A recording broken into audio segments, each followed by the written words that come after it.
சரி பெரியாரையே வந்து சுதந்திர தினத்த கருப்பு தினமா அறிவிக்கணும். நான் கொண்டாட மாட்டேன்னு ஏன் சொன்னாரு இல்ல அவரு? அஞ்சாம பேசுவாருங்க. அவரு வேற இல்ல அவர் 5வது பேசுறாரு சார். அதுக்கு என்ன காரணம்? அது அவர் வந்து அவர் வந்து சுதந்திர ஆட்சி என்பது பிராமணனின் ஆட்சி. இவன் மறுபடியும் மனு தர்மம் தான் வரும். மறுபடியும் அப்ப ராஜாஜி, சத்தியமூர்த்தி எல்லாம் ஓங்கி நின்ற காலம். ம். எல்லாம் சுதந்திர போராட்டத்தையே அவர்கள் தானே முன்னின்று நடத்தினார்கள். பிராமண இயக்கம் தானே இது முதலில்.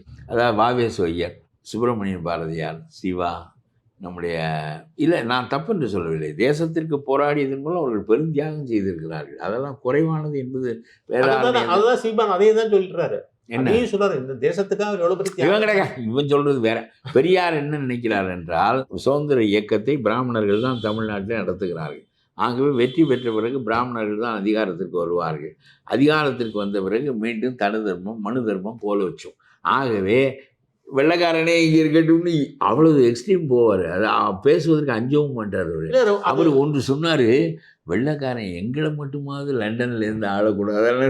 இந்த மாதிரிலாம் யாராவது சொல்லுவார்களா? நம்ம எல்லாம் சொல்ல மாட்டோம். ரொம்ப அவர் சொல்லுவார்.